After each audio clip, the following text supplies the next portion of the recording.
So welcome everyone as we're filling in here to the Unionville High School, our second college webinar for the year 2022.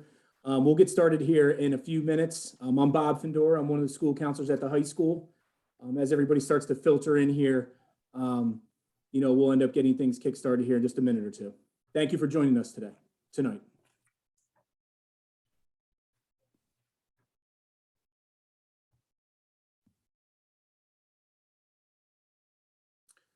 So welcome everyone. My name is Bob Findora.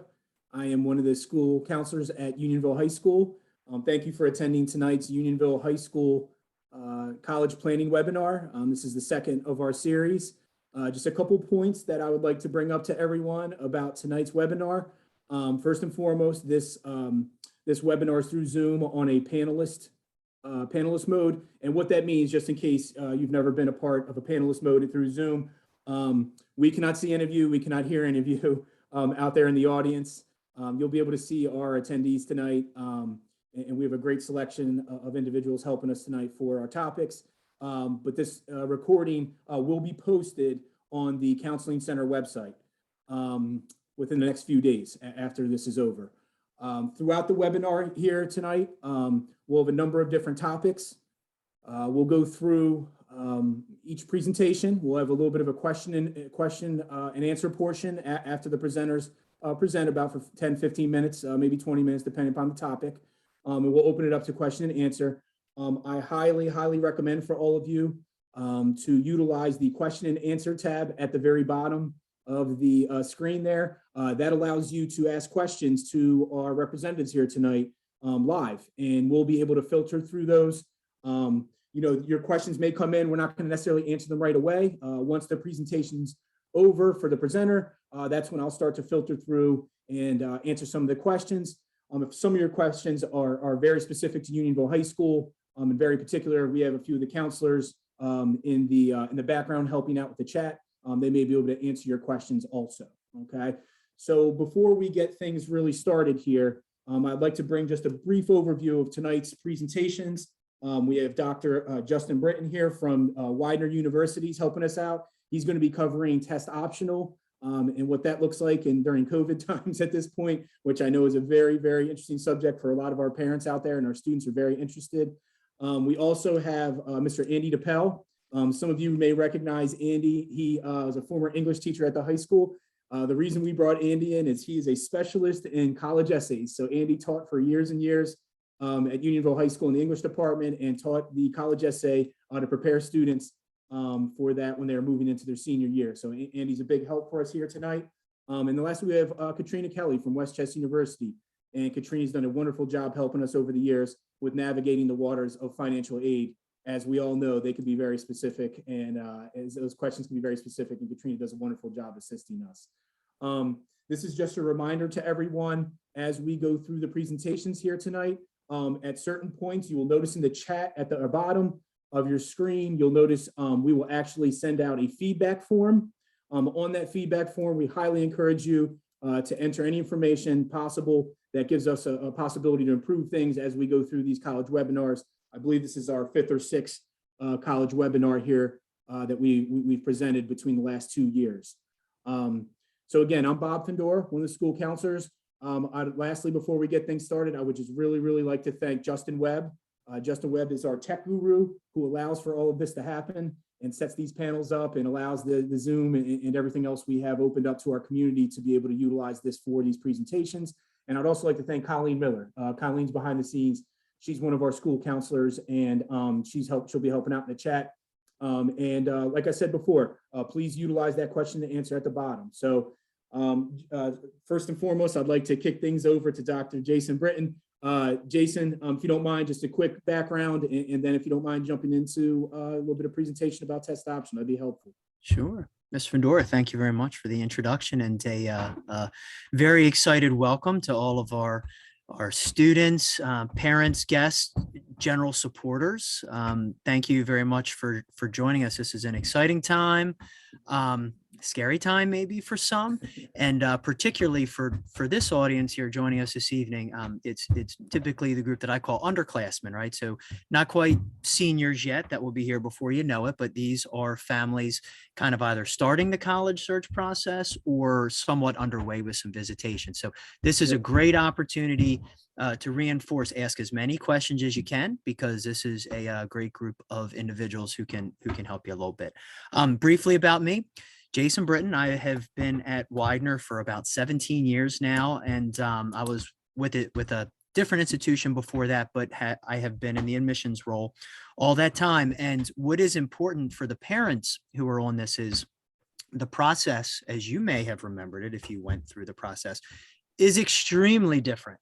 And not only is it extremely different from what you might recall, the past 3, 4, 5, 6 years has seen more accelerated change in all of higher education than I had seen in most of the 20 years doing it. So it's just something to keep in mind. And again, this is a great group to bounce some questions off of. I am going to share my screen here because I only want to just spend a couple quick minutes. Yep. How I set up these few slides is more of a question format. What I wanted to do is I wanted to spur some questions for you to maybe submit in the chat, and then we can talk a little more detail based on the questions. One aspect that everyone must keep in mind always is the college process is very much institution specific.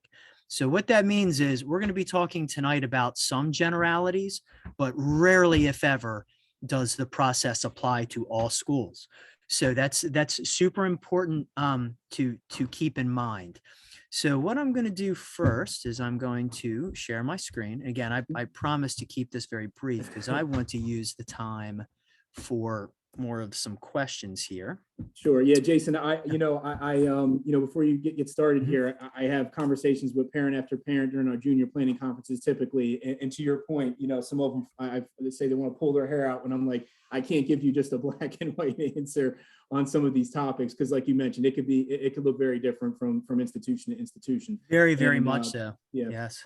And some of these questions I'm going to pose to the group, how they may be asked, or some of the responses can be vastly different depending on the type of school and whatnot. So before I can kind of dive a little bit more into test optional, which I know is the topic of this, I think for underclassmen, it's good to maybe have a brief overview just about kind of applying in general and some of maybe the buzz terms that they may receive as they go through the process.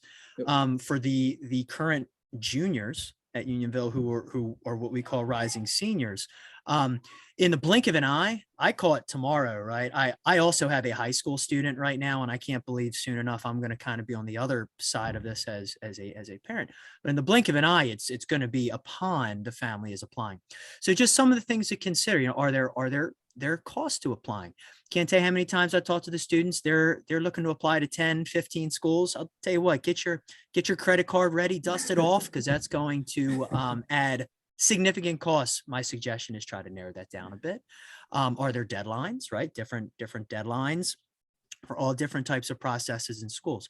Some of the common terms that a student may run across as they're doing the application process is terms such as early action, which I have a slide after this, which is going to talk a little more about that, because Widener uses an early action process. You may have regular decision or rolling, some may call it. Early decision is another possible process. And you can see below, I actually took an excerpt from the College Board to help describe a little bit more early decision and early action. Kind of the bottom line is, if a family or a student is looking at a school which is an early decision school, that is what's called binding. So that is where if that student does receive an acceptance, they are agreeing to that school to take all other schools off the table. So that can be a significant decision that needs to be made.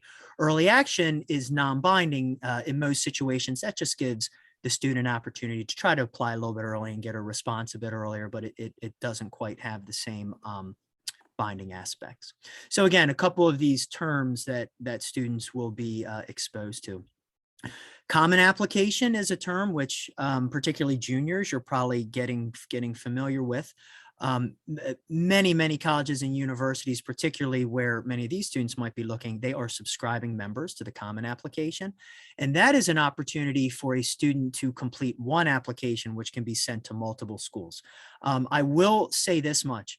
It takes a while to complete the Common Application. It is not just a couple questions. It is long, but the benefit is multiple schools can be applied to. So there is a benefit to spending the time. Some colleges have a specific application themselves, like Widener hosts both their own application as well as we are subscribing members to the Common Application. And then there are even some other applications as well out there, which, depending on the school, student might look at. And finally, I like to put this on here, and my colleague Katrina Kelly, who is our presenter this evening for the financial aid aspect, I put this on here because rising seniors in particular, for many applications, you're going to be presented with a question on the application. And the question is, what is your social security number? Now, one, you may not know it, so you may need to ask your parents, but you might ask yourself, why? Why am I being asked this? And I can tell you from the financial aid side of things, the social security number is a crucial data point, but it's a crucial component to processing that information. So I can at least speak for the Widener app as well as Common Application. That option is on there to provide a social security number. And I suggest if a family is serious about moving through that process to include it, because it's going to be needed if the student is to be considered. Katrina, I don't know. You'll be talking financial aid while I have a social security number up. By all means, if you want to say yes and maybe come back to it, because colleges spend a lot of time backtracking with students to try to get this information, which delays the process. Oh, absolutely, Jason. Yes. So the reason that we in financial aid need the social security number is if you plan on doing the FAFSA, which I highly suggest you do, and I'll talk about why, but that's how we link the information. So your social security number is attached to your FAFSA. And if we don't have a social security number on file for you, we'll never get your FAFSA. So your financial aid will be delayed. And then you'd have to send in a copy of your social security card to the university, depending on the university's regulations. So it is extremely important that if you're doing the Common App or even a university specific app, to put your social security number on there if you are thinking of getting financial aid. After tonight, everyone will be running to look for their social security card, which they haven't looked for in a long time. So, and here's a little image if you can see it. I like to carry my little buddy around. Why I put this image up here is this is a collaborative process, which you're going to see next. I know we have a lot of families here, but what is important is when this process happens, the student applies. I just today had to change an application because mom had all of her information in. And it is, I know, parents are like, oh, no, not me. Well, yeah. So you have to make sure that this is a student-driven process with support and guidance from family and other supporters. So that's it. That's an important process. Thank you. And then just a couple other really quick questions here. This is another expert. This is kind of getting right into more of the test optional, which is kind of the topic.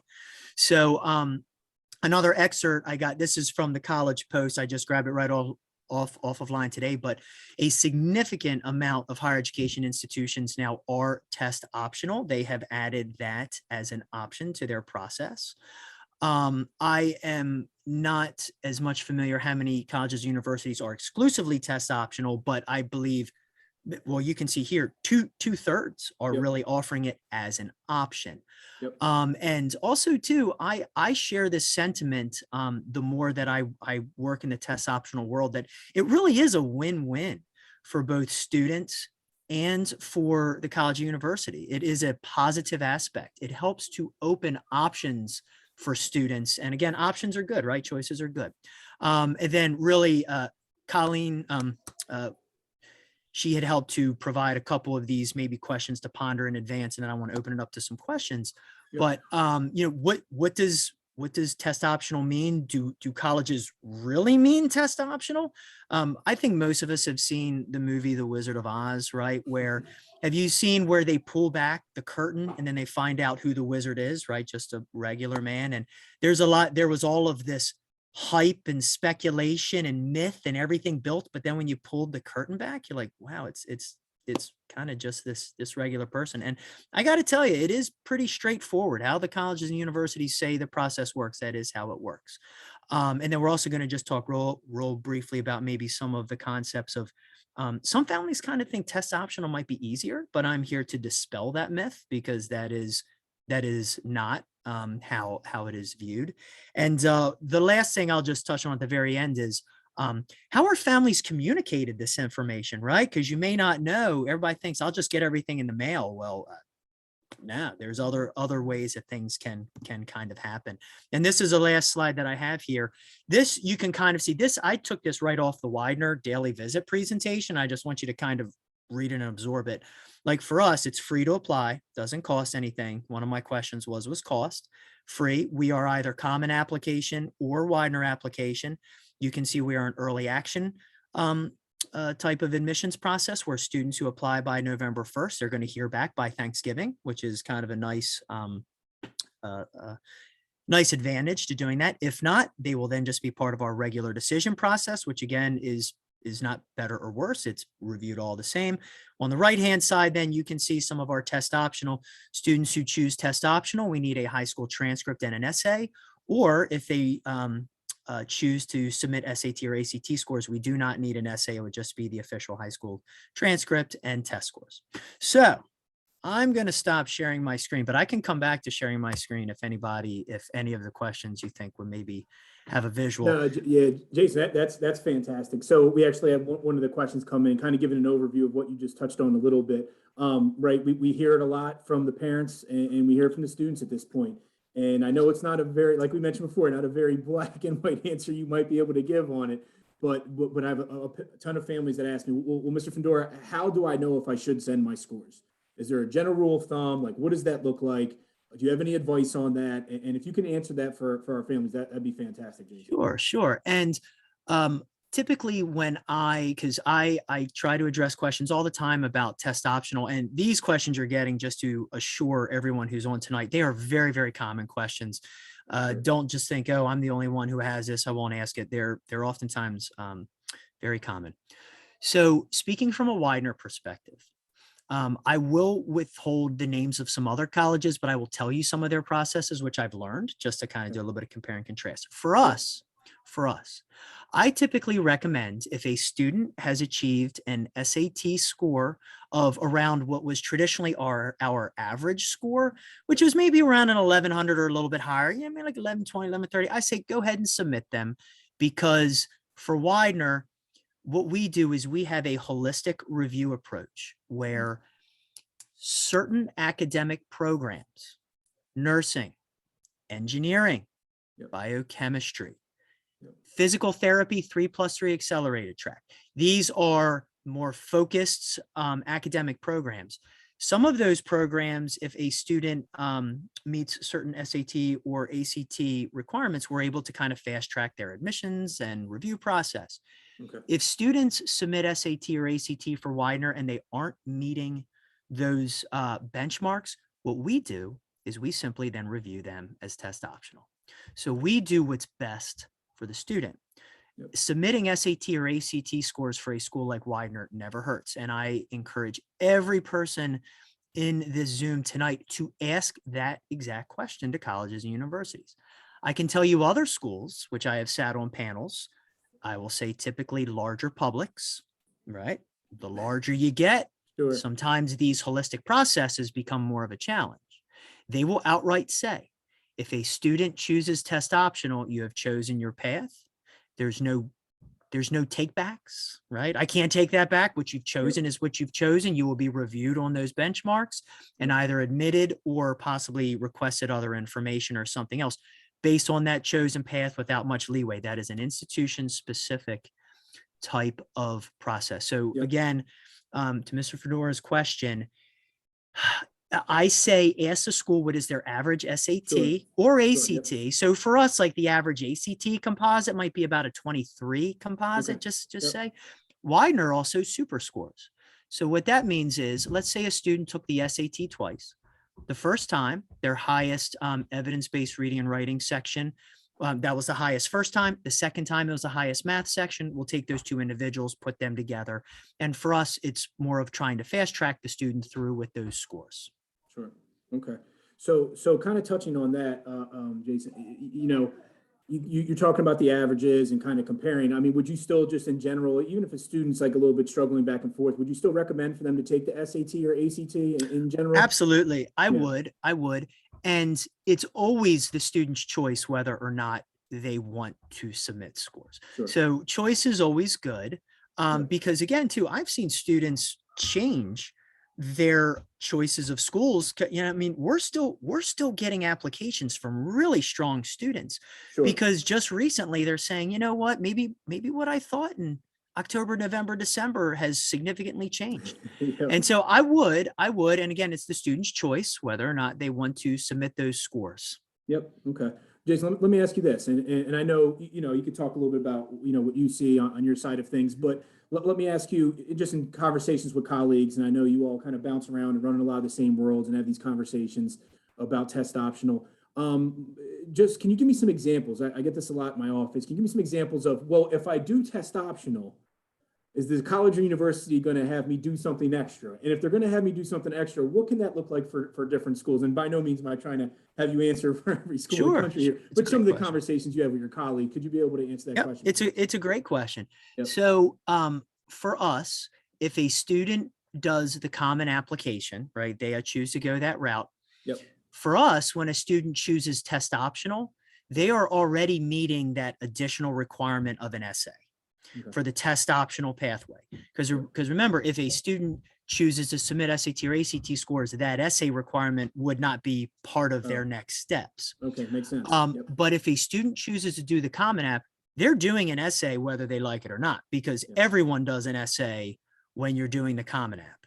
So that part is checked off. I do know for other schools, they may request a writing sample that is specific to that college or university, and they may ask a very specific question. Widener does not ask different questions for that essay outside of what the Common App asks, right? We just align with that. But writing samples are very, very common for other schools for students who choose a test optional pathway. And I can tell you, I do know from other panels, a larger public school uses a third-party faculty evaluation process. Okay. So what that means is that is not the admissions counselor, because remember, we are the office of admissions, not the office of denials, right? We want every student to make it through the process. We want to admit them. A third-party faculty review, little different, right? They aren't necessarily in that same type of, they are there for the student, but they're there to be objective and to provide the really the results of that and the strength of that student. So again, that's kind of specific for some of those schools. Okay. All right, good. Jason, we just have one or two more questions, and then we're actually going to kick things over to Andy for discussing the college essays and what that looks like. One of the questions that popped in, will I still be considered for scholarships if I do not submit test scores? And I know that might be a little specific to certain schools, but if you can kind of touch on that a little bit from our chat, please. Sure. So for Widener, let's talk some first about the scholarships that are part of the application and admissions process, because my colleague Katrina is going to be talking about it, but I don't want to steal too much of your hers, thunder. right? I don't want to steal any thunder. And hers is going to be, I think, more based on the overall type of way to afford the education. I'm going to talk a little more about the admissions portion of that. So I know for Widener, when students go through the application process, they are immediately considered for what are called merit-based academic scholarships. Those merit-based academic scholarships are applied and reviewed exactly the same for students who choose a test optional route or those who choose to submit SAT or ACT scores. It does not matter which one. Every student is still reviewed on the same plane for those types of considerations. Outside of the merit scholarships, we have other ones at Widener for things like community service, civic engagement, for talent base, right? Maybe you're a member of the bands or color guard. There's a whole bunch of them. The route a student takes, test optional or SAT or ACT, has absolutely no bearing on any of that. Okay. So again, institution specific, but I think a lot of times when students are really deciding between a test optional route or submitting SAT or ACT scores, if they have doubts and maybe they feel, maybe they haven't reached that average score for that school, then perhaps maybe the test optional route might behoove them a little bit more, might, be a little less anxiety for the process. You just don't keep thinking back and forth, did I do the right thing? Maybe just kind of go that way with it. Sure. No, that's great.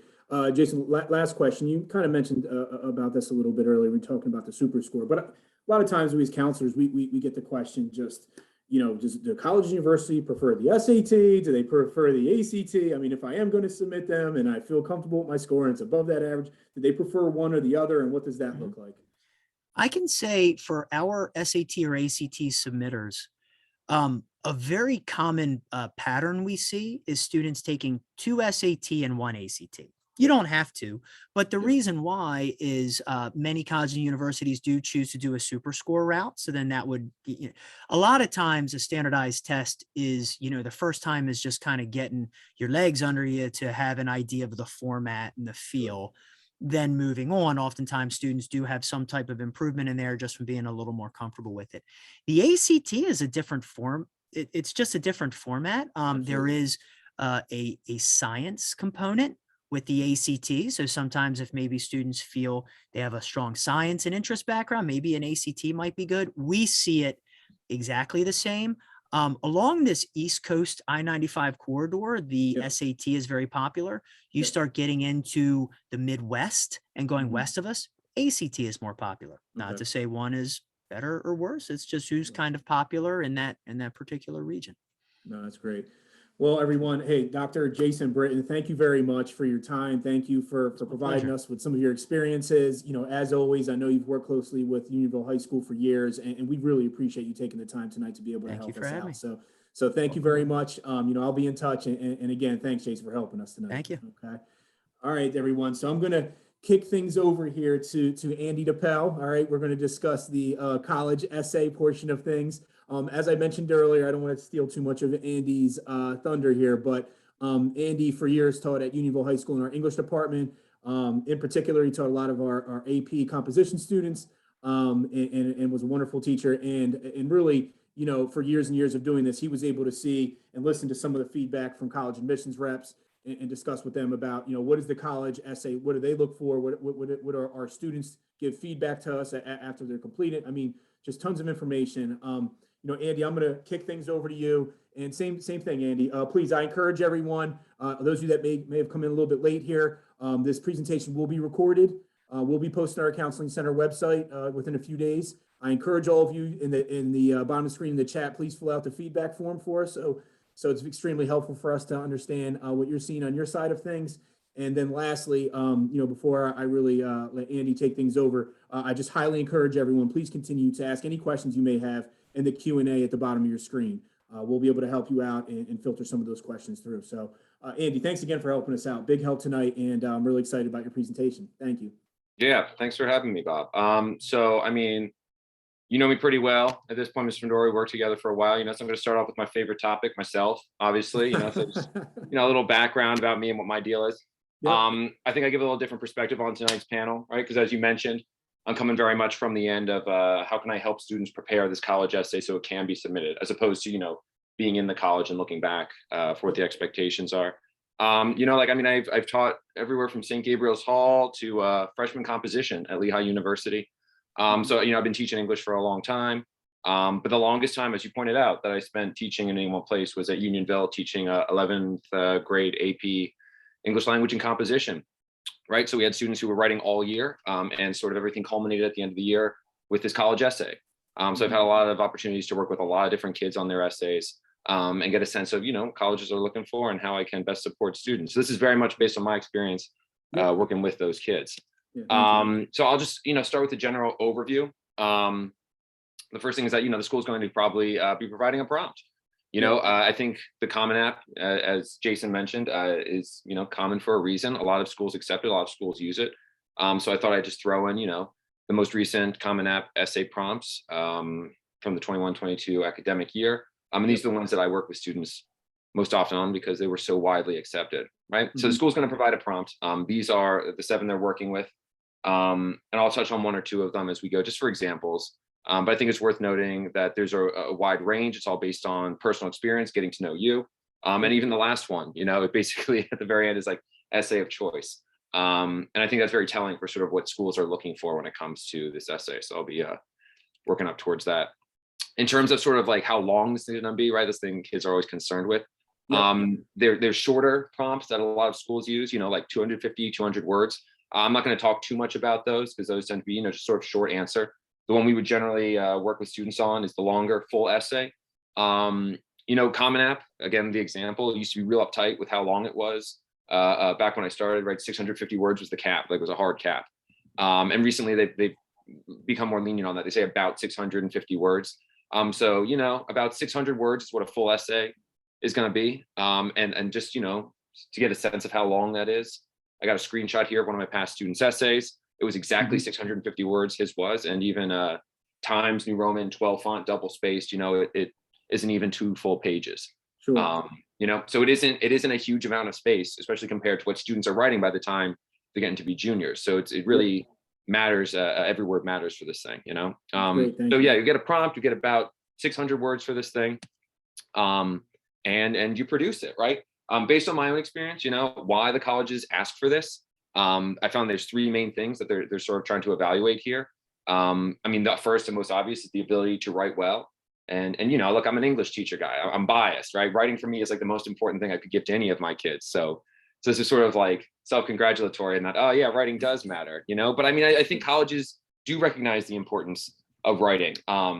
And whether it's, like in school or out in the professional field. When I was teaching undergraduate composition at Lehigh, there was a review board that came through for the engineering program, which, is the most prestigious department that Lehigh has, right? Engineering. And the number 1 piece of feedback they gave to the school was that the students need to be able to write better, right?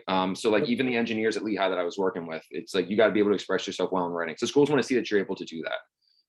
It's also a chance to express your unique identity. So much of your application is going to be, cold hard data, whether it's grades or scores from SATs, ACTs, like Jason was talking about, if you submit those, right? But this is a chance for you to like show who you are, show your unique identity. And it's also a chance to think critically and sort of reflect, right? All of the prompts, no matter what they are, is going to require some level of reflection. It's not just going to be tell us a story and that's it. They want you to be able to look at experience and draw meaning from that, right? Down below, right here, where it says evaluation, this is what I would give my students when we were working on our college essay, right? Breaking it down just a little bit more for what they should be producing, what they should be looking for in their own essays and how I would evaluate it. So I'll touch on that a little bit more as we go. Okay. So obviously, I think the most important thing then that people would ask about is sort of advice. I think that's what I'm here for, to give a little bit of advice. And the number 1 thing before anything else is the ability to break down the prompt, right? The school is going to give you these prompts, right? They give them to you for a reason. The first thing you want to be able to do is look at that and know what they're asking for and sort of look for any clues that you might be able to mine. So obviously they're going to give you a length, right? That's going to be pretty obvious. But something I always talk to my students about was, are they leading you in a certain direction for the type of essay? Whether it's like a narrative essay, compare, contrast, a cause, effect, a process essay, like what organizational pattern, what kind of story narrative are they leading you towards, right? So like down below here, this is the first prompt from the Common App, right? Background, identity, interest, or talent. They want you to share one of those because it's so meaningful to you and meaningful for your application. And it says share your story at the end. So this is just an obvious example, but in using the word story, they're indicating a narrative. They want you to tell a story there and reflect on that, right? That's the last thing. All the prompts, right? You don't want to overgeneralize, but like with all the writing that you're going to be doing, they want you to be able to reflect on this experience. So that's the sort of other thing that you want to be prepared for. So that's the first piece of advice. Just break down the prompt, look for those 3 things. Yep. The second one is that you're going to write this thing. You're going to produce it. And if you're like, I was in high school and I think this is the greatest thing I've ever written, I don't need to change a thing. Let's submit this right now. No, I would encourage you, hang on. You definitely want to work on it. And working on it means knowing the difference between proofreading and revising. Revising is like the thing that students don't like to do. It's where you go in and you're like, this paragraph's terrible. This paragraph's terrible. This belongs up here. I need to change my central idea. I need to move things around. Right. So that's the big work, right? And you need to be prepared to do that, especially in early drafts. So you got to be ready to do those large things. Proofreading, meanwhile, is fixing those mechanical errors, which is what students like to do. They like to just go through and be like, okay, spelling mistake here, put a comma here, and I'm done. Not exactly. Right. So like you want to be able to read thoroughly through that, but don't limit yourself only to proofreading. I mean, I think the kids were always surprised when I would say that I know what Grammarly is too. I have it as well. So like, don't just run Grammarly and be like, there, I proofread and revised. No, you want to go in, you want to be able to not only make sure that your commas are in the right spot, that you don't have any dangling modifiers, Sure. but also they have a logical sequence and that you are working towards the central point, right? That's the big work of revision. Good.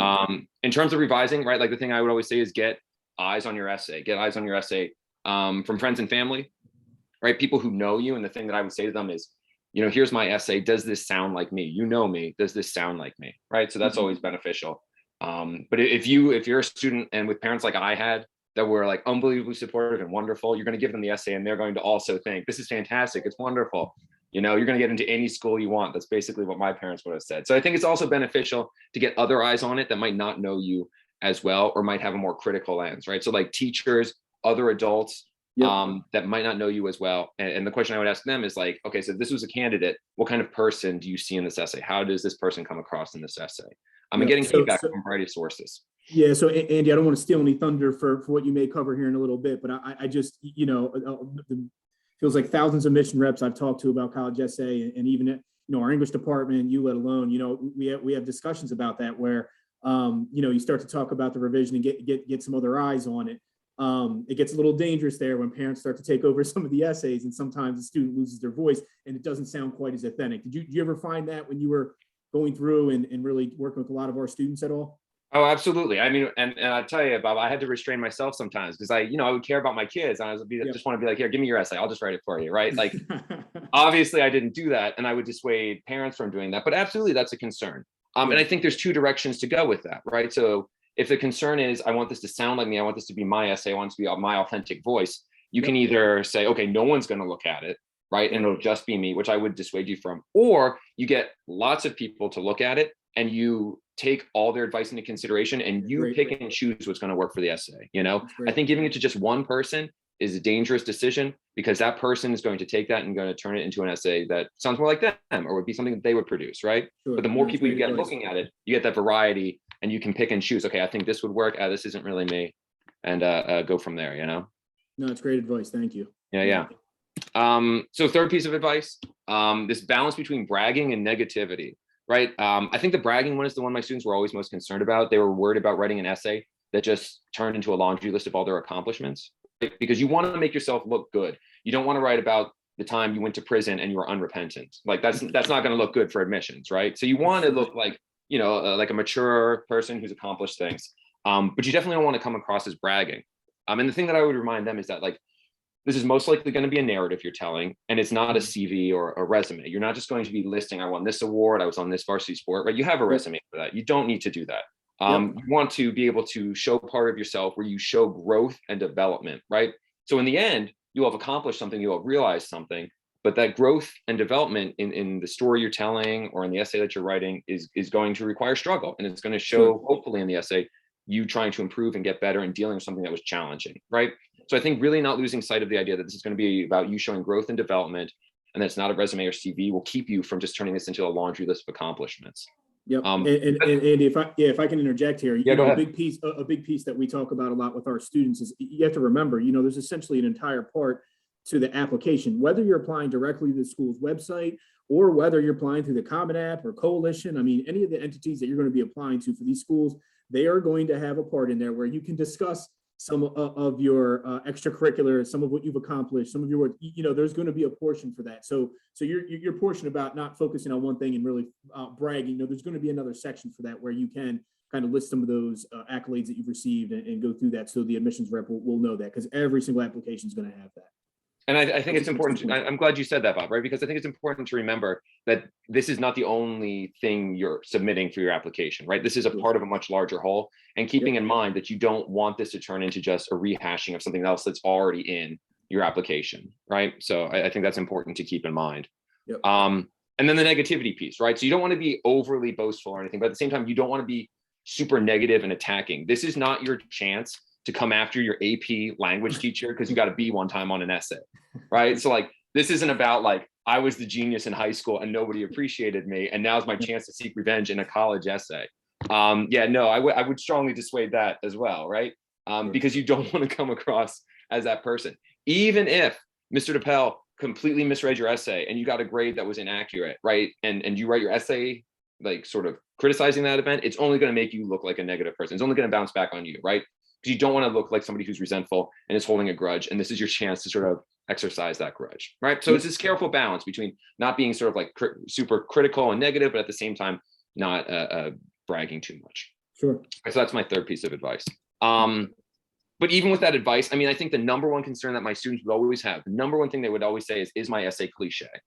Which is a very valid question. And that's a hard thing for a 15, 16, 17-year-old to consider, right? Because you haven't been around that long. You don't have a sense of what are the played out topics, what are the played out sort of meaning that you can extract from essays. And so that's where I would sort of come in. And the thing I would say, and I'll say now, is that there's no cliche topic. There's more of a cliche meaning you extract from it. Okay. So like, these are ones that I would see a lot. I'll get to the COVID one. So sports was always a very popular one, right? So there are a lot of sports essays, tons of sports essays. It's not bad to write about sports, right? What gets bad is when you choose to write about sports and your reflection is, I got cut or I got injured, but I used experience and motivation to make varsity or win the game, right? Like that whole idea of like perseverance despite getting injured or cut, and then I won the game or whatever. Like that's been played out a lot. When those two things get combined, that's a problem. I mean, academic challenge is another one, right? I signed up for this really challenging class. I started off with not great grades, but I studied even more and I ended up with a better grade. Okay, cool. I mean, those two things go together a lot. A lot of us have experienced that in high school. Service trip can be a kiss of death. Service trip can be a kiss of death. Mainly because a lot of them end up with the meaning, the thesis extracted that I went there to help others, but it was I who ended up being helped, right? Like that is like a go-to, like I've seen it a million times. Loss of loved one is always a tricky one, right? Because oftentimes it turns into you describing how much you cried and how upset you were, and less about that person and what the meaning they had on you when they were alive, and more about just you sort of working through your grief to realize that loss is a part of life, right? That I've seen that one a million times. And I think something else to keep in consideration is COVID, right? So this is something that we've all gone through. It's disrupted all of our lives. It's going to be a topic that a lot of us will want to write about, right? And the thing I would say is there's nothing wrong with writing about this experience, right? I think the thing that the danger is having a reflection that is very obvious, right? I think the thing that a lot of us can agree on is that distance or remote learning is very challenging. It's a big struggle, right? But learning new skills helps you persevere and become a new, well-rounded student, right? I mean, that's a given. That's what we've all experienced. I'm sorry, Bob, go ahead. No, go ahead. And what I'll say is, a lot of the applications now, look, just like I mentioned, that they're going to have a portion for the extracurriculars and for the accolades and everything else from that standpoint. The vast majority of applications still, even after, even though we're, years in here to a pandemic, they still have that question specifically as a separate portion of the application. Has COVID affected you? And if it has, in particular, what ways has this affected you? And parents and students ask them all the time, should I even answer that question? And kind of like what you're touching on right there. You answer that question if you feel like your situation is completely different than a lot of your peers. If it's not, they're not going to want to read the same generic thing. A lot of us were on Zoom. A lot of us had to learn from distant learning, right? How did that affect you differently than everyone else? And that's a lot of times that's a completely separate question now that colleges and universities have as a part of their applications. The other thing I want to say, Andy, that you did a really good job on here. We talk a lot for a lot of the universities, and we get a lot of feedback from the admissions reps. I like how you labeled this one student concern, right, in an essay, because these are things that you see a lot, but it's not that you can't necessarily write about one of these topics if it really separates you from everyone else. So I like how you presented this slide here to our families here out in the community. It's a wonderful presentation here. Right. I think it is worth reiterating. The only danger is when these two things are combined. When the content and the reflection are combined, that's when I would say you have a cliche essay and you want to rethink it, right?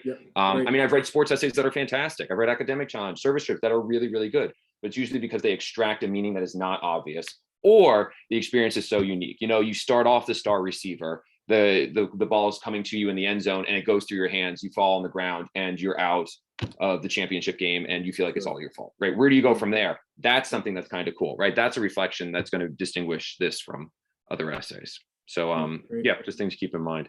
No, thank you. And I mean, like, I think my final piece of advice for this is that I love the essay, obviously, because I was an English teacher. I love teaching writing. But I think in terms of the application right now at this very moment, the essay is the #1 thing that you can control by far, right? So like, you're not going to make the SAT test. You're not going to know what's on the ACT. Your grades are historic. There a lot of them are in the past for a lot of us right now. You know, you can't go back and change those, right? But in this moment right now, the essay is the #1 thing you can control. And I would say take advantage of that, take control, and make it something that you can really be proud of, and that's a real reflection of you. Okay, great. Yeah, Andy, we had a couple questions that came in. I know that you know, much like my discussion with Dr. Jason Britton earlier, when we're talking about these colleges and universities and kind of what their expectations are, even amongst all the test optional information we discussed before, how it can look very, very different from each university to each college and everything from that standpoint.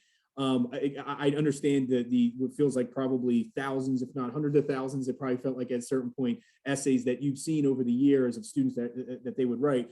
Any kind of, you started to touch on some of the concerns, but any successful portions of essays or anything successful you found that students do, you know, that you kind of mentioned a little bit earlier in your presentation, but anything you'd be able to touch on that we may have left out at this point?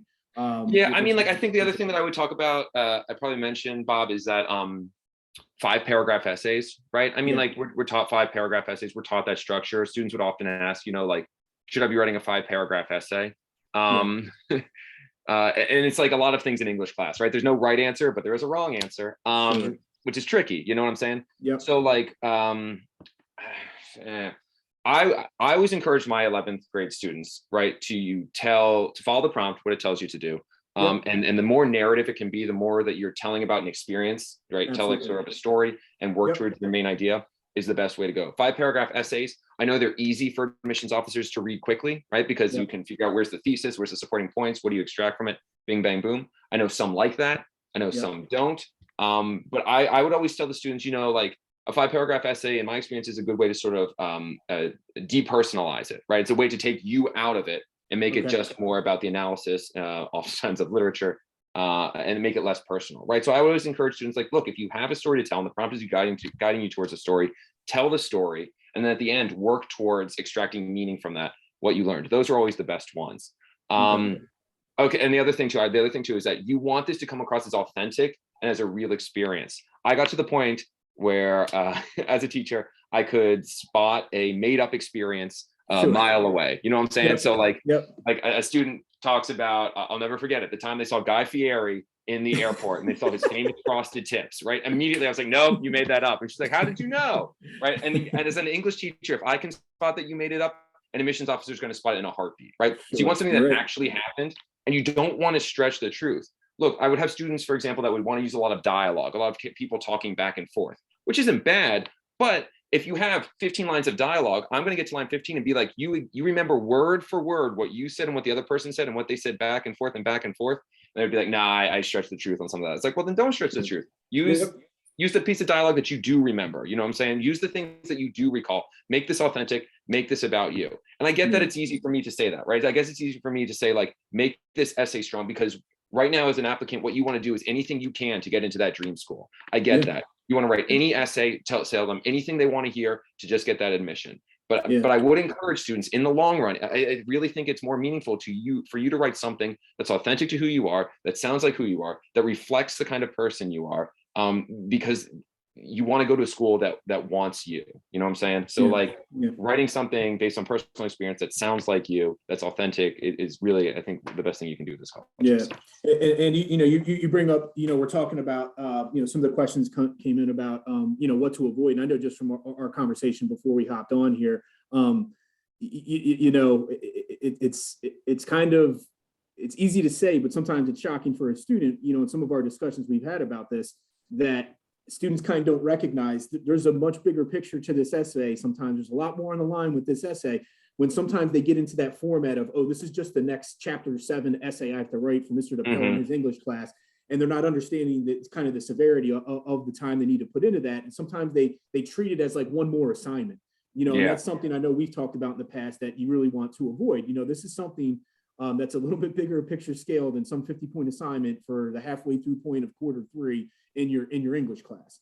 So you want to treat it that way and put that amount of time into it. And I know we're very, very fortunate at Unionville High School, as you mentioned earlier, that, you know, our English teachers, especially in the 11th grade year, you know, pour a lot of time into this. I have students ask me all the time, well, is this the essay I can actually use after I'm finished at 11th grade, moving into my senior year? Well, yes, absolutely. That's why we put a lot of time into that and preparing you to use that. You know, the prompts might change a little bit, but again, to what you brought up earlier of the prompts from the 2021, 2022 prompts, you can notice it's a lot of the same themes, right? You're looking for perseverance, you're looking for leadership, you're looking for authentic experience, so that person reading the essay can get to know you. Andy, I don't know that you have any more, right? But I will say this, I'll steal one from you unless you can think of any others. A question came in about what to avoid. I know you talked about student concerns and some of the things to avoid. I know before we got on here, if you have any other, you mentioned to me about, when we start to discuss, if you're going to submit the essay to a particular college or university, make sure that a different college or university's name is not on that essay. Right. I know it sounds kind of, we laugh about that, but I have college admission rep after college admission rep come back, and I know they talk to all of you in the English department and they discuss these things, and that it happens. It's not random. It happens every single year. And I kind of get, because I'm in the mix with the students, I'm on the front lines of the students and their families when they're going through these applications.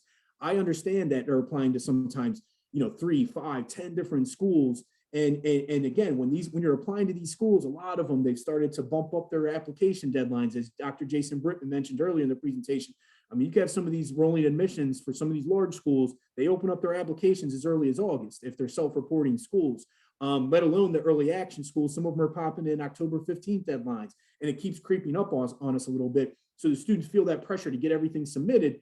Sometimes they overlook some of the big pieces like that. But, if there's any others you could think of, and I know we talked about this, I didn't want to steal one from you, but any others that you would say as far as what to avoid, or any advice you'd be able to give from that? Yeah, I'm glad you mentioned the whole forgetting to change the college, because I work with students who come back and they have an essay prompt that's essentially why, and then fill in the university or college they want to go to. Why do you want to come to our school, right? Pretty common one. And it's not only that sometimes they'll forget to change the name of the school, but they won't tailor it specifically to the school. They won't do that legwork to sort of like look into what about this school really appeals to them beyond it has a pretty campus and it's in the region of the country that they're interested in. You know what I mean? So like I've seen essays where it's essentially like, I am interested in insert school, and then they'll describe, I would be excited to work with insert professor because of their accomplishments. Do you know what I mean? And it feels very cut and paste, right? So when you're applying to lots of schools, if you have 3, 4, 10 schools that are asking that question in an essay, why come to us? Really taking the time to sort of, go on the website, do that research, collect information, what makes that school so appealing to you specifically, shows a level of maturity and a sort of like a level of dedication to that school. You've thought this through in advance and you can reflect that in your writing, So that's the other thing that I would take into consideration. Well, yeah, and before we kick things over to Katrina Kelly for our financial aid portion of things in our last presentation, Andy, anything else that I didn't get to ask that you want to contribute? I know this is a very thorough presentation, and I really appreciate you helping us out tonight. This is extremely helpful for our communities. I can't begin to tell you how many times we discuss in our junior planning conferences, writing the essays and what that looks like. So anything else before I kick things over to Katrina? And use past teachers is the other thing that I would say. Use past teachers. I always enjoyed seeing students because they were always so nice to me when they would come back wanting to read this essay. Like students that I knew did not like me in my classroom would come back and be like, "Hey, how you been?" And I'm like, "Oh, you want me to read a college essay, don't you?" So going back to past teachers you respect, even teachers that you might not have necessarily gotten along with the best, even classes that you feel like your grade didn't necessarily reflect the kind of students you are, like going back and being like, "Hey, I'm working on this essay. Could you possibly give it a look over and tell me sort of how I sound in this? Does it sound like me?" That's something that I always was excited to do with students. I know other teachers always value connecting with students and helping them with their writing. So, asking past teachers is always a good idea. Plus, they'll be honest with you. That's great, Andy. And hey, listen, Andy, like I said, I really appreciate it. I thank you, a ton here for what you've been able to provide to our community. I can't begin to tell you, like I mentioned, the amount of questions we get about essays, and this was a really thorough presentation. Everybody, before I kick things over to Katrina, I will say, like I mentioned to everyone, we're going to have this is recorded. We'll have it up on the Counseling Center website for everyone within the next few days. I highly encourage everyone, please please pop into the chat version, pop into the chat there. We have our feedback form in there. They can give some feedback about the presentation tonight. And Katrina, before I kick things over to you, please, families, continue to utilize that question to answer. We have some great questions coming in throughout the course of the night here that we're able to answer for everyone. Katrina, I gear things towards financial aid here, and it's a much different subject, as we both know. Katrina's worked closely with Unionville High School for years. Has been a wonderful resource for us. When we start discussing financial aid, I always jokingly say to families out there, in the past, some parents, Katrina, we used to do this years ago, and we were in person, and parents would actually pull you aside after it's over to ask a very, very personal question about their finances and what that looks like. Again, everyone, I know we're kind of joking about that, but this is not the format to ask a very, very personal question about a very personal information that you may have financially. We as counselors are able to kind of assist in that. Katrina's presentation tonight is going to cover financial aid just from a broad aspect and kind of touch on some of the main points and some of the language you're really going to want to know about financial aid. I continue to encourage everybody, please use the Q&A and ask some questions. Andy, thank you again. And Katrina, I'll kick things over to you. Thank you very much. Thank you. So I'm going to share my screen. Sorry, I'm working with 4 screens right now, so hopefully I share the right one. Can you see my screen? Yep, perfect. Perfect. Okay. All right. So first thing I want to say is when you're thinking of financial aid, does this look weird to you? This perfectly fits up on the screen. Thank you. Okay, sorry. So when you're thinking about financial aid, number one thing is don't be intimidated. I know this process can seem super scary, and even talking to financial aid or talking about finances can be super personal. I promise you, we who work in financial aid are really understanding and will want to work with you. So the earlier that you come to talk with us, the easier the process will be for you. So the biggest thing is I would say is don't procrastinate, come talk to us first. So I'm going to go over the FAFSA and then go over the different types of financial aid. So I'm going to work through the FAFSA kind of quickly, especially for our freshmen and sophomores right now. Yep. In 2 years, the entire FAFSA process will be changing. This is for our juniors and seniors, this FAFSA part right here. So the first thing that you're going to need is an FSA ID, which is the Federal Student Aid ID. So this is where you'll need your Social Security number, and it will link with the Social Security Administration.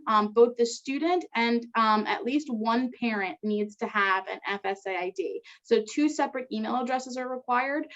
I recommend that do not use a school associated email, because if you lose your password or need to reset or anything like that, once you leave your high school, if you no longer have access to that email, you will have to call the Department of Education to have them reset it. And Katrina, that's great advice, because we're telling students a lot of times, when they're filling out the Common App or anything from that standpoint with their application, a lot of times because they're so in tune with getting the information right into their school emails, we say that's okay for you to use it for that. But to your point, once they use the Common App, once they go through and they're able to get their application, they're going to the school, there's not really much of a need for that communication after that. But to your point about financial aid, that's a great point you bring up about maybe utilizing a personal email instead of the school email. Thank you for sharing that with our families. Yeah, because you will be using this for all the time that you're in school, anytime that you fill out a FAFSA and beyond. So if you take out any federal student loans or want to check on anything, this is the thing that you will link, that you will use to get into every single Department of Education website. So not just the FAFSA. So this is the website for the FSA ID. So once you and a parent have your FSA ID created, then you can go to complete the FAFSA, which stands for the Free Application for Student Aid. I hear it mispronounced anyway, so no matter how you want to pronounce that acronym, we will understand. So don't feel bad if you don't know how to pronounce it. We'll understand what you're saying. Big thing is students do not need to be accepted to do the FAFSA. So you don't have to wait to hear back if you're been accepted to a college before you actually do the FAFSA. FAFSA opens October 1st every year. I would highly recommend doing it as soon as possible, even if you haven't heard back from your school or schools of choice. Because there's a section on the FAFSA that asks for school selection. So you can put up to 10 schools on the FAFSA at one time. If you're applying to 15, you can submit the FAFSA with the first 10, take one of the schools off, do another FAFSA kind of thing. If you have questions about that, you can contact me after and I can explain more in depth what that Great. does. But these are the sections on the FAFSA for right now. Again, in 2 years, this will be changing a little bit. But the things that I'm talking about are not going to be changing. So the big things I get asked all the time about the FAFSA is, who is considered the parent? So everyone has a different financial situation and different parent situation. The big things are, at the time, the day that you're filling out the FAFSA. So today is the 23rd, yes? As of today, February 23rd, I am married, I will be putting, me and my spouse on the FAFSA. So that is who is the parent. Now, say I'm filling out the FAFSA and I am divorced or separated, the parent would be whoever the student spends more than 50% of time at that home, or the parent who provides more than 50% of support for. And I get the question, well, what if, we have custody 50-50? There's 365 days in a year. One parent has an extra day. That is the parent who goes on the FAFSA. So if you say it's truly 50-50 between time and finances, there's always one parent who has one more day. So that's the parent we use. Step parents also go on the FAFSA. So if I'm the parent and I've been remarried and I'm the parent on the FAFSA, then my new spouse would also go on the FAFSA. So that's who the parent is. Okay. Now, one of the things that I get asked a lot is, well, what's the difference between a dependent and an independent student? Because if you say, me as the parent, I am not going to be contributing financially toward my student's education, does that make the student independent student? Not by the standards of the Department of Education. So a dependent student has to have, I talked about the divorce or separate situations. Yes, step parents are included. So students who have contact with their parents or live with their parents, they're considered a dependent student. In terms of independent, these are the requirements for an independent student. So have to be at least 24 years old, be a veteran, so have served active military duty. That's the definition of a veteran. So not just signed up for ROTC or something like that, because I do get a lot of students who did ROTC in high school who will select that they were a veteran. You have to have served active military duty. So any of these. Now, there are special circumstances that I completely understand that there are special situations where a student may have, not a relationship with their parents, with biological parents or anything like that. In that case, you will need to contact the financial aid office of the university that you intend on going to. So if you are applying for like 10 different schools and you have a special circumstance, you need to contact all 10 different financial aid offices.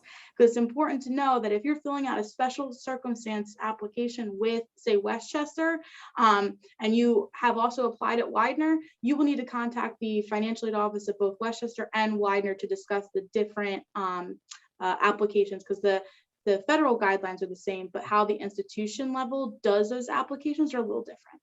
Okay. So I wanted to put this out there. So you can start doing the FAFSA as early as October 1st. So for your seniors, you should have already done the FAFSA. It's the 22-23 applies for the fall 22, and it's using the 2020 income.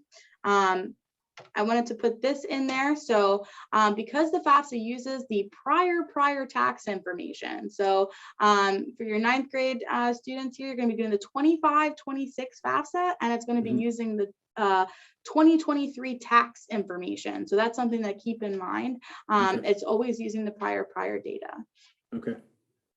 So once you do the FAFSA, at the end, as PA residents, you'll get to the confirmation page and you'll be able to submit the documentation to FIA, which is the Pennsylvania Higher Education Assistance Agency, to be considered for a PA state grant.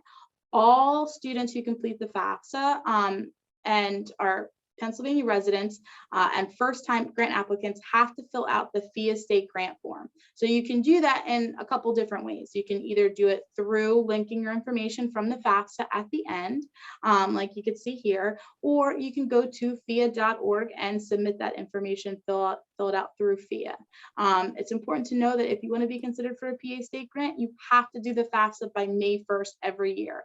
If you do it on May 2nd, you won't be considered by FIA. You'll have to fill out a late application with them. And I'm the state grant coordinator for Westchester, and I work with FIA a lot. Late applications are rarely approved, just realistically. So unless there's a very big extenuating circumstance. Okay. And Katrina, real quick, I don't want to interrupt you, but you just touched on that timeline about October 1st. Is that the same date that you could set up October 1st for the IDs also to get your ID set up, or can you start that ID process, fill out the background for that a little bit earlier, and then October 1st is the FAFSA? How does that work between the IDs and completing the FAFSA? That's an excellent question. I'm sorry. That's when they open up. Yeah, that's an excellent question. So you can do it before October 1st to get your FSA ID.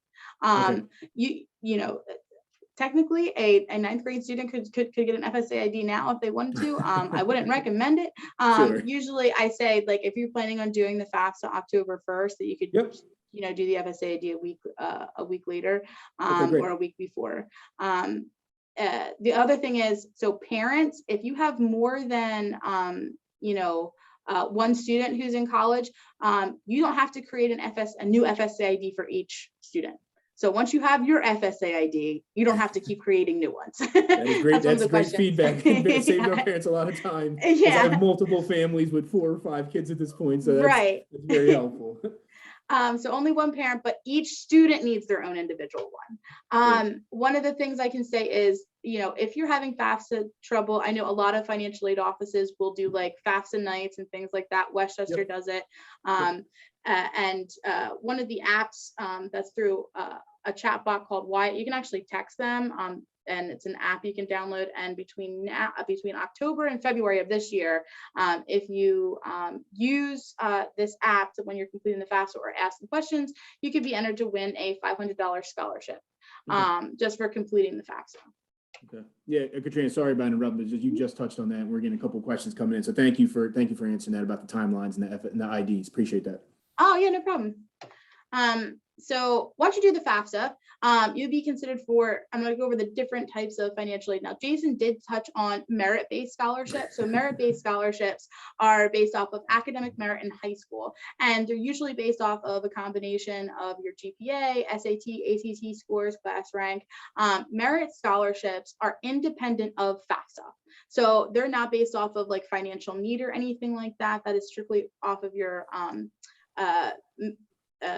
information from high school, and they're typically handled by admissions offices at universities, not handled by financial aid. Now, I want to say, and this is a big thing, even if you do not think that you're going to get any federal or state financial aid, still do the FAFSA, because there are specific scholarships at a lot of universities that require, even if they're not looking at the financial need aspect, required to have a FAFSA on file just to even be considered to do a scholarship application. For example, at Westchester, all of our institutional scholarships require you have a FAFSA on file, regardless if we're looking at the financial aspect of it. We just need a FAFSA on file.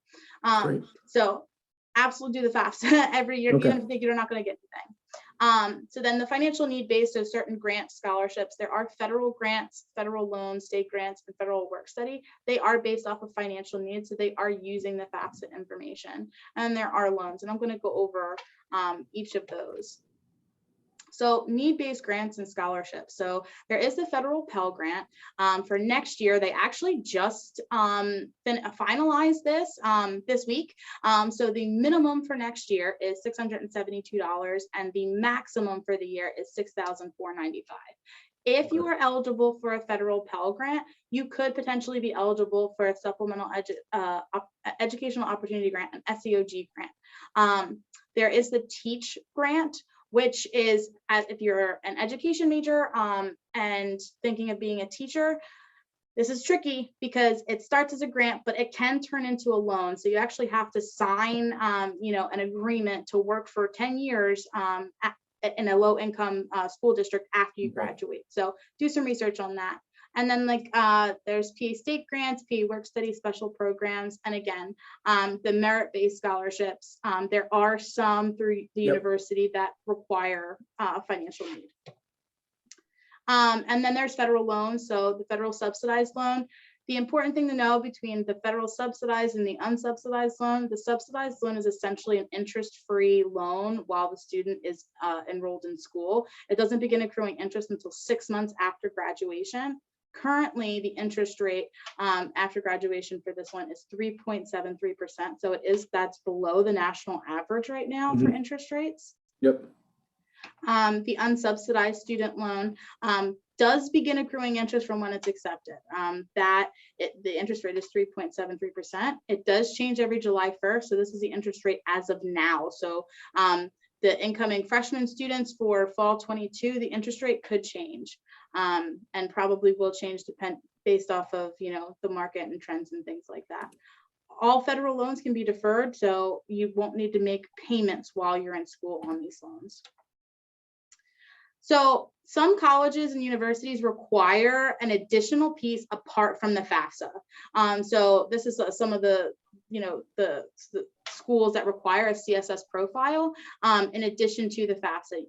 You have to pay for it. A lot of it is the same information as the FAFSA, but they go a step further. So they require documentation, like W-2s, tax returns, actual bank statements, things like that, to be submitted through the CSS profile. It is $25 for the first school, $16 for all their schools. So if you're thinking of applying for any of these universities and would like to apply for financial aid, you'll need to not only do the FAFSA, but also the CSS profile. So it's important when you're doing your college search to look to see what the requirements are for the financial aid if you need to do an additional step as well. So once you get your financial aid award letter, it's so important to compare. There are so many different, financial aid award letters that you're going to be getting. You need to be looking at your cost and the total package that you're getting from these universities, and then what's your bottom line. I would recommend that once you start getting award letters from different financial aid offices, to make an appointment with one of the counselors to actually discuss, okay, this is, because it's a lot. You're going to be getting a lot of information, a lot of numbers thrown at you. Make an appointment and say, okay, what's my bottom line? Yep. So paying for the bottom line, there's loans, payment plans, 529 plans, the loans and things like that. I'm going to go over a little bit. 529 plans, if you have them, you can talk to the bursar's office, which is our billing office. I know a lot of names in universities are like Latin, old Latin. So like registrar, registration, students get confused, I know. There's the Federal Parent Plus loan, which would be in the parent's name for the student. It's important to know that the plus loan can never be sent to the student's name. It will always be the parent's responsibility to pay back.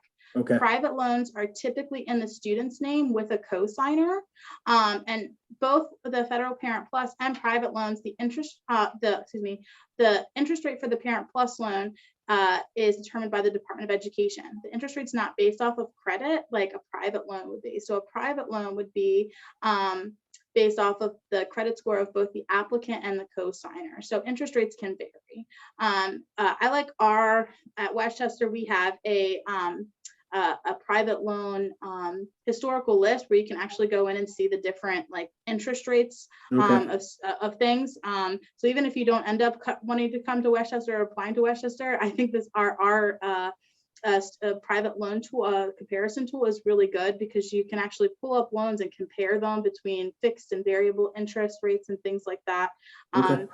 And if you ever want to are curious and want to know more about this, I'd be happy to talk to you about interest rates and loans and things like that, and different lenders. Keeping student loan debt down is one of my pet projects. So if you ever want to talk about that, feel free to contact me. I will talk your ear off about it. And the big things that I get asked all the time are scholarships. So I know this is probably what you're all here for. So scholarships. Biggest thing that I get from students is, all the way leading up to getting accepted into college. They're applying for scholarships and then they stop.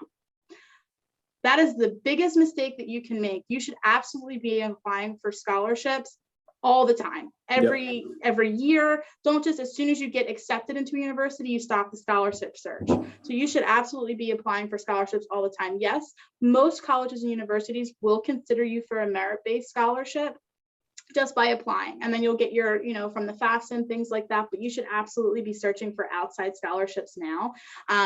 Junior year is when I recommend to start searching for scholarships. And I always say, start with your local community.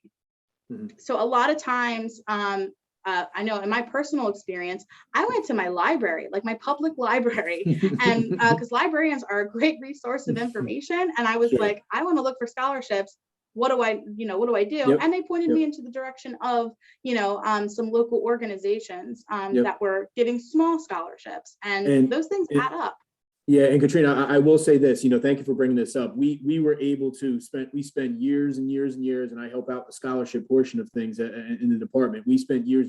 We really utilize our Naviance program as a central database for scholarships that are just for Unionville students. We call school-based scholarships. And then we have scholarships that are really kind of based around the county, maybe southeastern Pennsylvania. And then we have like the national Dunkin' Donuts, giving out, $100,000 of scholarships to kids all over the country.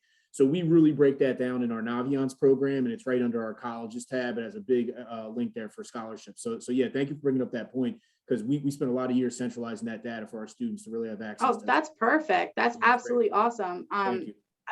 Yes, I would say if you have that, even as a freshman, you should be take a little peep at that every now and again. I would say, so some scholarship tips is, some scholarships will ask you for a resume. So have a resume on hand.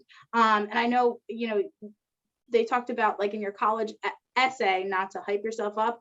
This is when you hype yourself up, right? For these kinds of things on your resume, you want to have a strong personal statement. So sometimes like the essays and things like that, you can recycle. If you have a really strong personal statement that you use when you applied to a university, sometimes you can use them for scholarship applications, depending on the prompt. I would also say check with, your family members' employers. If you work, you as a student, your employer, kind of thing. Absolutely. Just biggest thing I can say is keep applying. Don't stop as soon as you get in. And then here are some outside scholarship websites and resources that students have found most often. So like a lot of them are scholarship search engines. So FastWeb, you can actually put in, your everything from like your age to your intended major, and it will spit out like specific scholarships and things like that. The other thing I can say is, in terms of scholarships, do not discount the small ones. So even if it's like a $500 one, the biggest mistake I see that students make is, when it comes to scholarships, is that they will go for the $10,000, $20,000 scholarships and not really do any of the applications for the smaller ones, because they want that $10,000, $20,000 scholarship, which is great. But the bigger the scholarship amount, the more likely it is to be very competitive, the more likely it is to be not renewable. So that's only for 1 year.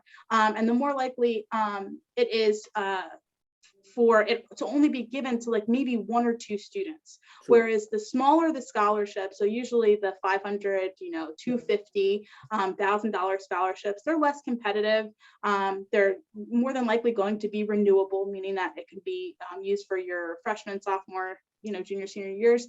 And they're stackable, right? So those scholarships, I say, is don't discount the small ones, because $250, that's your books right there for the semester. So I would say apply for the small ones too. You can absolutely still apply for the big ones, but don't discount those small ones. No, that's great. And Katrina, I have to admit, for us working together over the years, I stole a lot of those search tools. They're actually on our counseling center website. Oh, good. under the scholarships tab, tab, right on our counseling center website. You gave some great resources over the years. So yeah, we do have that available on our site too. So thank you for providing. Oh, perfect. Yeah. So again, like, these are just my tips for financial aid success that can be used, whether you're a freshman right now, 9th grade, or you're in 12th grade. So you want to look for that free money first. So again, look for those scholarships. Know your specific deadlines. So like I said, if you want to be considered for a PA state grant, do the FAFSA by May 1st. Sometimes schools, financial aid offices have what's called priority deadlines. So for example, at Westchester, for our incoming freshman students, we have a priority deadline of January 15th. That doesn't mean that if you can't do the FAFSA after January 15th, it just means that if we have the FAFSA before January 15th, you will get a financial aid award letter more quickly, because we are packaging those students who did the FAFSA first, and then we go back in a rolling way, and then weekly after that. So a lot of times financial aid offices do have priority deadlines, which are like a soft deadline. No, Whereas with FIA, that's a hard deadline, May 1st. Fill out the FAFSA every single year, compare your financial aid offers carefully. And number one thing is you want to make sure that you have the money that you need for college before you get the bill. Right. So you want to have your funds secured. A lot of times I love when parents come in and say, okay, this is great for the first year, but what am I looking at total, kind of thing. Those are the great conversations that we have. And I consider that like the best kind of financial aid awareness. Okay. So that's pretty much it. If you guys have any Oh, that's great. Yeah, we have a couple questions here, Katrina. Thank you. Oh, perfect. Yeah. And I think a couple of the topics you touched on a little bit, we have some of the questions that are somewhat related to that. So if it kind of overlaps a little bit, I appreciate you helping us out. So you started to discuss kind of the timeline for things. You know, one of the questions that came in early is like, we know October 1st is when it opens up. Like you said, you mentioned the IDs, go work on those ahead of time. That's on the front end of things. For students that are applying a little bit later, is there such thing as a deadline, and what does that look like? Or what's the latest I can fill out the FAFSA? You know, if you could help us out with that question, that'd be great. Yeah, so from start to finish, FAFSA opens October 1st, right? At that point, you would have already applied to colleges and things like that. A lot of times you will hear back on whether or not you're accepted to a university before you hear about financial aid. So for example, at Westchester, you know, you can do the application to the university through Common App, be accepted and already get your consideration for your merit scholarship. But we don't actually, our financial aid office doesn't start sending out financial aid award letters until February. Okay. So a lot of times those, sometimes they're more in line. So the smaller schools, I know like at Widener, if you apply and do the FAFSA by October 1st, they typically send theirs out in the beginning of January. And it's usually around the same time that you're getting your acceptance letter. For us, we just don't start sending it out until February. So that's something to consider as well. So if you get accepted to a university and then don't immediately get your financial aid package, don't panic. Usually I would just say, look on the university's website, the financial aid website, to see when they start sending things out. Like I said, there are priority deadlines.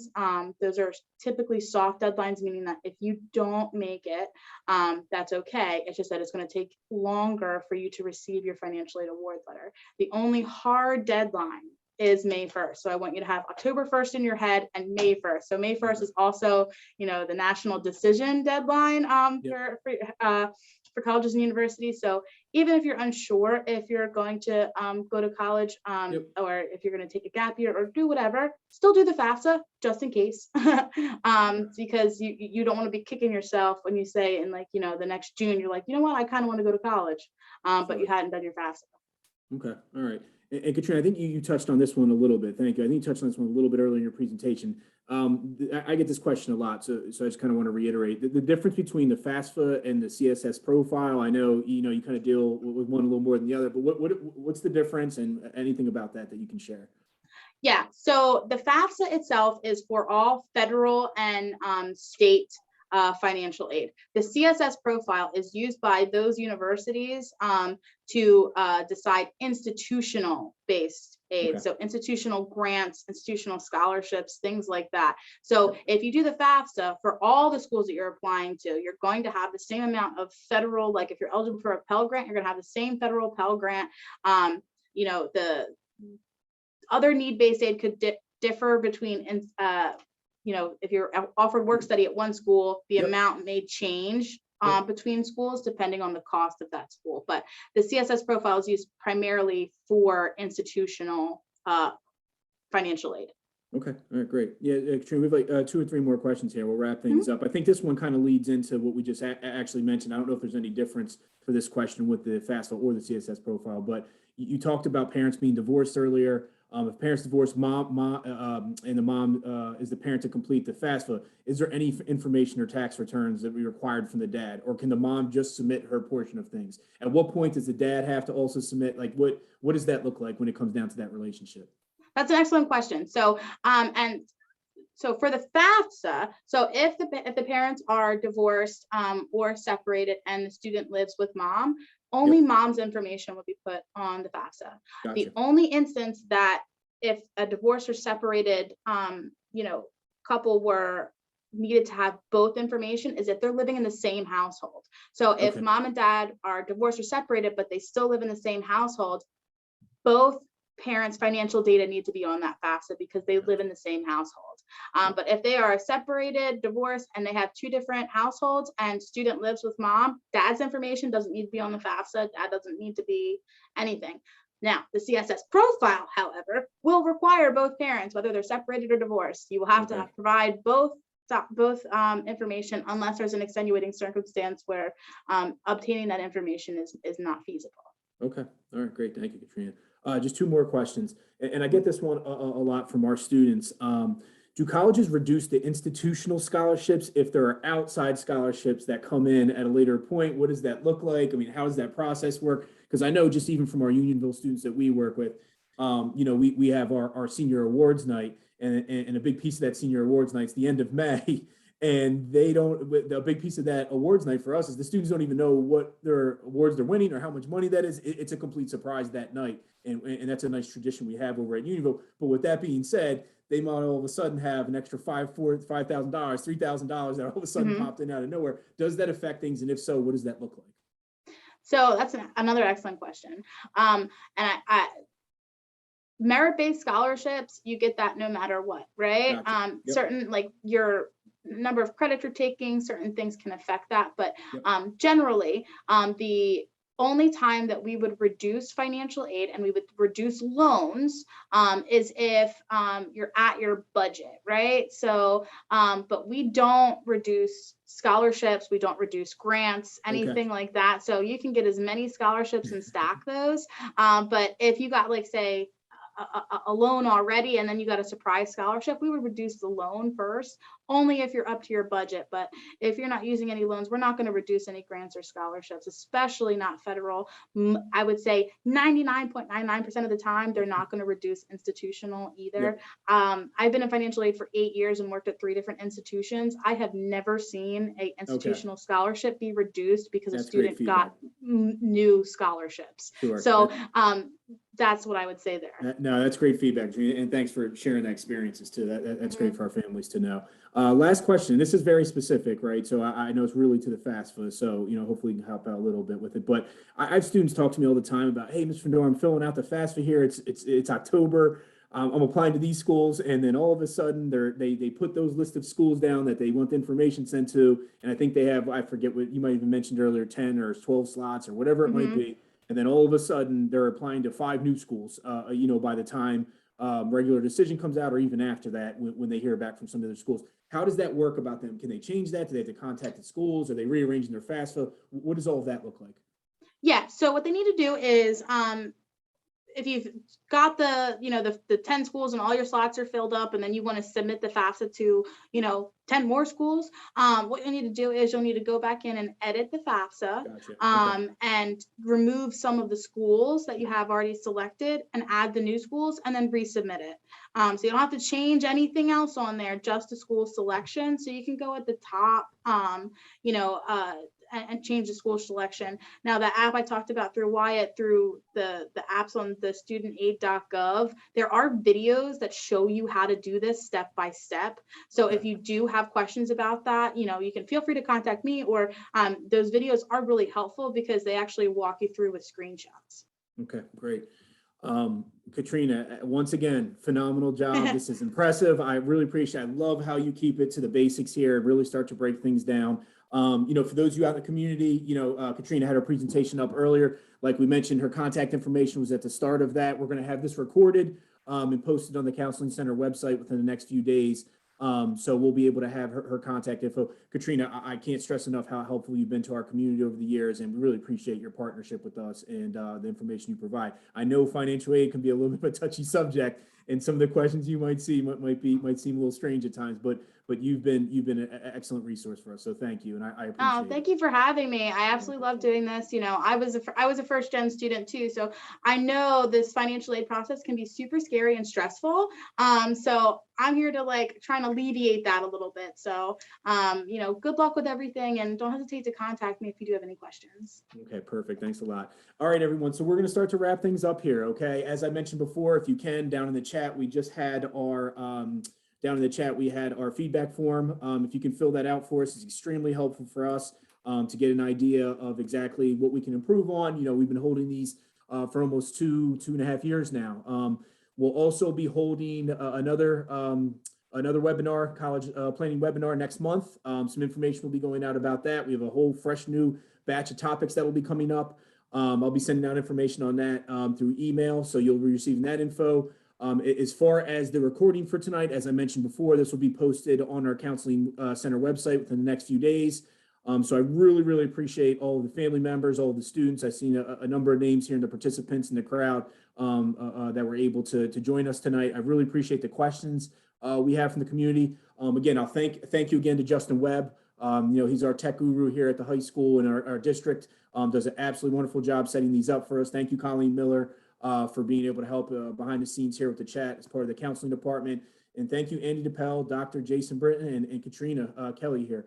Excellent presentations tonight. We're very fortunate to have relationships with all of you that you're able to work with us at the high school and be able to do this, because I know it's not necessarily the case in some other districts to be able to hold these. So really appreciate it. Thank you, everyone. And again, if you have a chance, fill out that feedback form. Have a great night. Thank you.